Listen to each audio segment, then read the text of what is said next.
Welcome.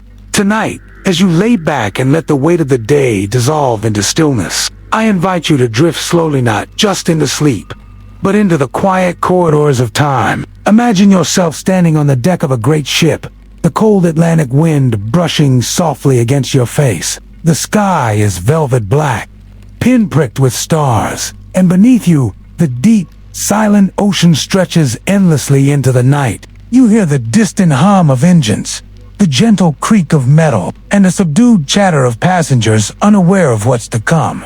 We are about to step aboard the RMS Titanic, not the dramatic, crashing tale of disaster that has filled films and headlines, but something quieter, something more intimate. This is not a story of the iceberg, not of panic or chaos. This is the story of the final night before it all, how people dined, talked, laughed, and fell asleep in their cabins, unaware they would never wake. Through their eyes, we'll explore the ship, not as a sinking legend, but as a living, floating world full of hopes, habits, and gentle dreams.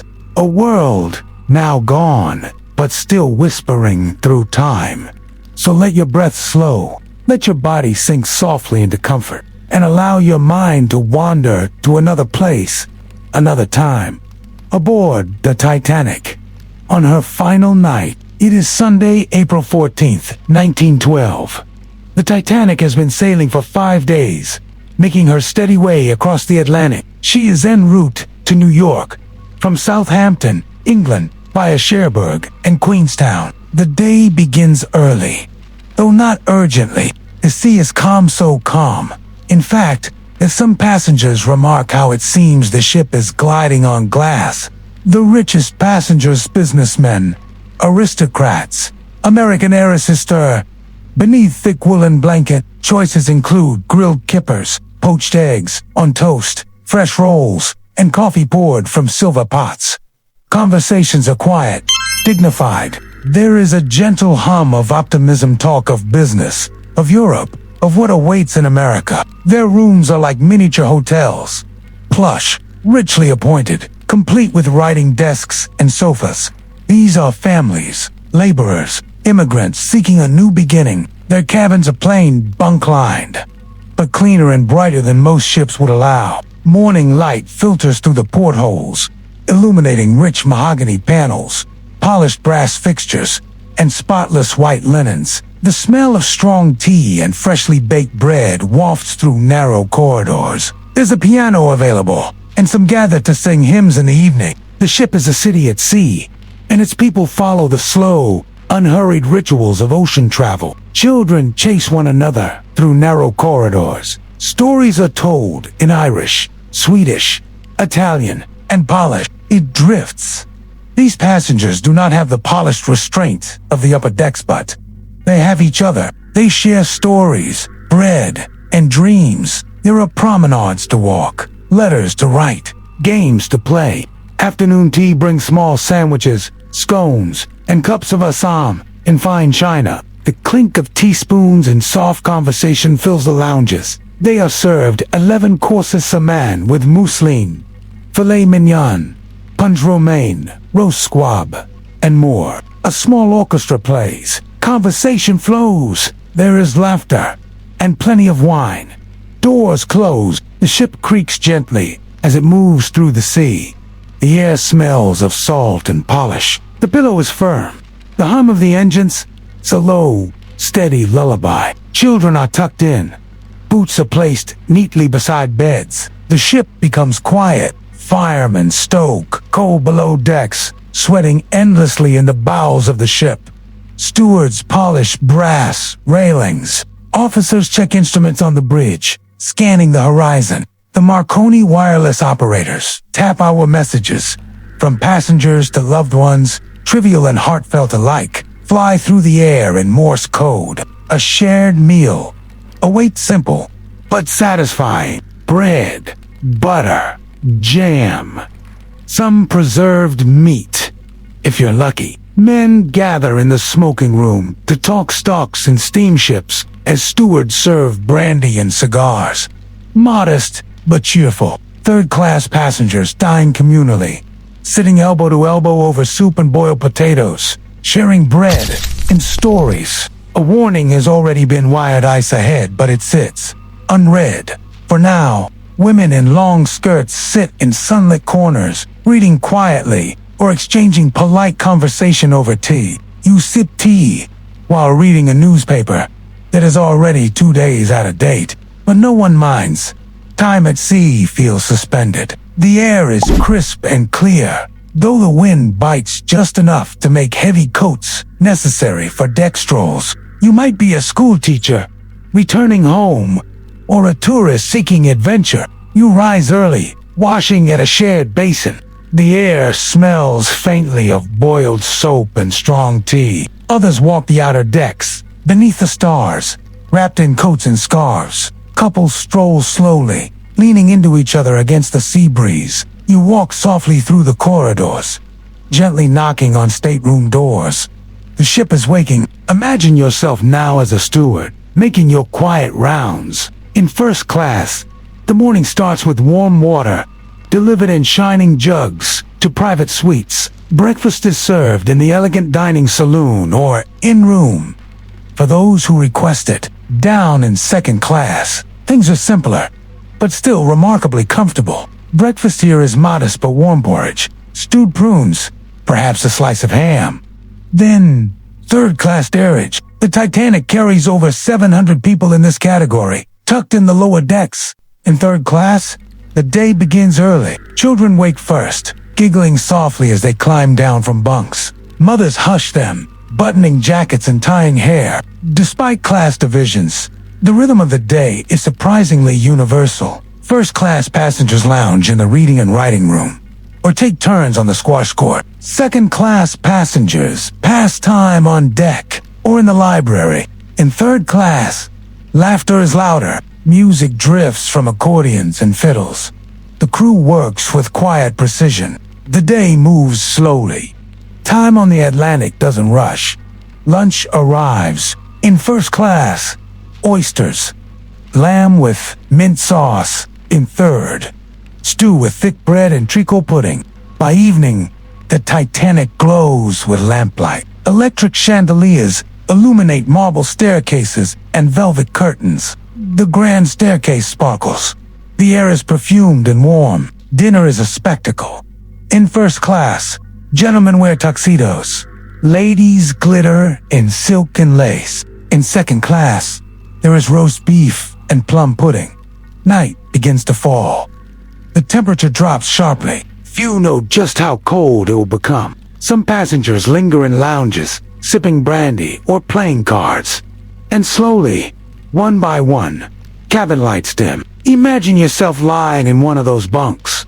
You close your eyes, and somewhere, the clock ticks forward, closer to the moment when history will change. Of Edith Corse Evans. Let us now drift closer into the quiet life of a single individual aboard the Titanic on her final night. Not a captain, not a celebrity, not a figure of power or wealth that history often celebrates. More human, her name was Edith Corse Evans, a 36-year-old woman from New York City, well-bred, refined, with gentle manners and a calm spirit. There had been talk of staying a few days longer in Paris, of catching a different ship, but circumstances shifted, as they often do, so she found herself aboard the RMS Titanic, traveling homeward on the grandest ship afloat. She had been visiting cousins in France and was now returning to America. Think of cream paneling, a neatly made bed with fresh linens, a small writing desk, and an armchair beside a narrow window overlooking the ocean. Edith was a first-class passenger. Her cabba, B-28, sat near the upper deck, elegant, but not ostentatious. There, beneath soft gaslight, they spoke of New York, of spring fashions, of art. Outside, the wind had picked up slightly. One of them mentioned it was growing colder. There had been talk of one last walk on deck, but the cold was too sharp. Edith stood at her window for a while instead, watching the ocean under moonlight. The stars were remarkably bright that night, cold, and still above the Black Sea. Edith's world was quiet. She wasn't one for theatrics or loud displays. In many ways, her story isn't about action, it's about emotion, atmosphere, and small choices made in passing. On the evening of April 14th, Edith had dined with three friends, Carolyn Braun, Malvina Cornell, and Elizabeth Rothschild. She was the sort of person who noticed the details others overlooked: the texture of the carpet underfoot, the way the violins lingered just a moment longer between songs, the smell of roses placed on each table. 4. Officers were calling out, women and children only. The rules were strict. The lifeboat was nearly full. 3 of the 4 women could go. 1 must stay back. The steward's voice was calm. Just a precaution. Miss, dress warmly. Bring a light. There was no alarm. Not yet. The ship did not tilt yet. It did not scream or lurch. It simply stood, massive and glowing against the dark. The menu was extravagant, but Edith wasn't drawn to indulgence. The air was brutally cold now, the stars watching silently from above, a name not carved into legend, but remembered by friends. She favored light meals perhaps, a salad, maybe a small serving of lamb. The 4 women shared a sense of refinement, and their dinner table was filled with gentle talk and restrained laughter. The first-class dining saloon that night glowed like a ballroom mirrored walls. White linen, soft violins in the background. Travelers, dreamers, sisters, friends. After dinner, the women retired to the lounge, not in tragedy, but in stillness. Edith sipped warm tea. She often kept a shawl wrapped lightly over her shoulders, not just for warmth, but out of habit of small comfort. At around 10 p.m., she and her friends returned to their rooms, not with a final embrace or tearful farewell. She simply did what she felt was right. That's who she was, hoping, perhaps, for another lifeboat. Perhaps thinking the ship would hold, or maybe simply accepting what she could not control.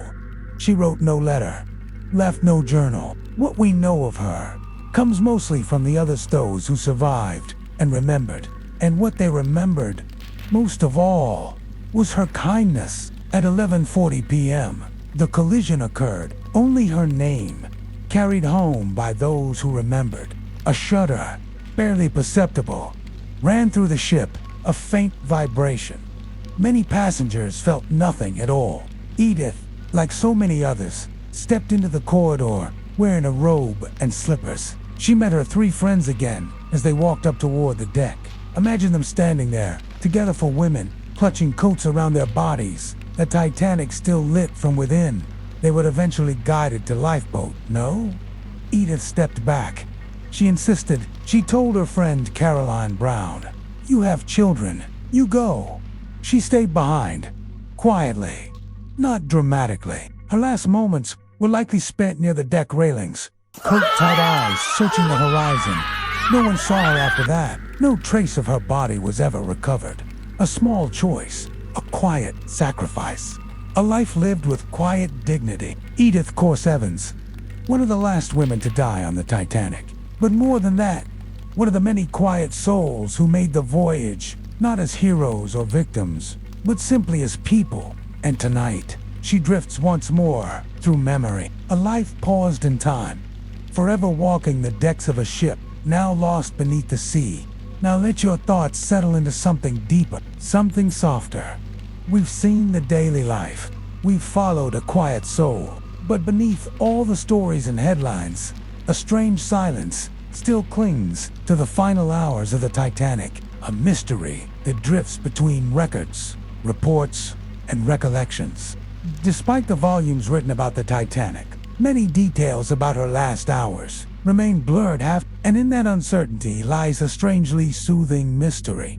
One not built for solving, but for drifting within. Let's begin with the ice warning. These were delivered via the Marconi wireless telegraph, tapped out in rhythmic Morse code. Short bursts, coded concern. One particularly urgent warning from the SA Californian reporting that their ship had stopped completely due to heavy ice never reached the captain. The wireless operators were busy transmitting personal messages from passengers to loved ones back home. The human detail often overlooked. The Titanic's wireless room was not staffed by government personnel. It was a private service part business, part convenience. Throughout Sunday, April 14th, the Titanic received no fewer than 7 iceberg warnings from other ships. Smith was experienced, well-respected, and cautious by nature, but there was no immediate fear. The skies were clear. The sea was calm, strangely calm. In fact, so calm that the absence of waves may have made it harder to spot ice. Some of these messages made it to the bridge, others didn't. So the Californian's message waited, then forgotten. And the ship continued forward. Why didn't Captain Smith slow the vessel? The ship's binoculars were reportedly locked in a cabinet. The key had been accidentally taken ashore by an officer reassigned. Before the ship left Southampton, that too remains a question. The night was moonless, the temperature dropping, and critically, they had no binoculars. Some historians suggest the calmness created an illusion of safety. Others point to pressure social and business to arrive ahead of schedule. But the truth, we simply do not know. Then there is the matter of the lookouts. At the time of the collision, 2 crewmen Frederick Fleet and Reginald Lee were stationed in the Crow's Nest. Why? A small oversight. And so, with nothing but their eyes, the lookouts scanned the horizon. At 11:40 p.m., they saw it, a dark shape, looming. Fleet rang the bell 3 times and telephoned the bridge. Iceberg, right ahead. The order came to turn hard to starboard. Reverse the engines. The Titanic began to swing, but not fast enough. The iceberg scraped along her side. A gentle noise, passengers said, like tearing cloth. Her designers had even planned for more, but too many boats, they feared, would clutter the promenade and ruin the aesthetic. Not the grand impact the people imagined later. Just a hush and a low rumble. Here the mystery deepens. Some lifeboats that could carry 65 left with only 12 aboard. The ship did not suffer one large hole, as many once believed. Instead, a long, jagged gash split several of her watertight compartments. Individually, they could have been managed, but together they spelled disaster. The water crept in, silent, inevitable. Why weren't there enough lifeboats? Because in 1912, regulations were based on tonnage, not passenger count. The Titanic technically exceeded the required number of lifeboats, so only 20 lifeboats were installed for over 2,200 passengers and crew. And when the time came to lower them, many were sent down half empty. Passengers didn't believe the ship would sink.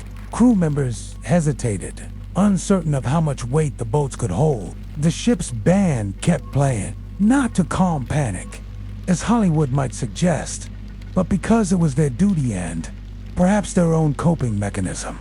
Their final song, accounts differ. Some said it was autumn, a gentle hymn. Others remembered nearer, my God, to thee. We may never know. The final toll is estimated at over 1,500 lives lost. And then there is the mystery of the Californian. Wireless rules reform. And yet, so many little things, small moments, quiet missteps remain uncertain. She was nearby, perhaps 10 to 20 miles away. She saw lights on the horizon. She saw distress flares, but her wireless operator had gone to bed. Did they mistake the Titanic's rockets for celebration? Were they unsure of what they saw in the dark? Could they have arrived in time? When the Californian finally responded, hours later, the Titanic had already vanished beneath the sea. Hundreds of people floated in the freezing water, clinging to wreckage, calling out. The Carpathia, a distant ship, arrived hours too late to save those in the water. Only those in lifeboats survived. Even now, the exact number of dead remains uncertain. Official counts vary. In the years after inquiries were held, blame was assigned, laws were changed, lifeboat regulations It is the accumulation of silences that forms the weight of the Titanic's story. Not the explosion of drama, but the slow unfolding of a night that didn't feel like a disaster until it was too late. That is the strange, haunting mystery of it all. Not that the Titanic sank, but how calmly, how gently It slid from pride to ruin. How so many lives passed, not in noise, but in silence. And that silence still echoes across time, in black and white photographs, in creaking corridors beneath the sea, in the fragments of china, shoes, and names carved into brass, and in the questions that history never quite answered.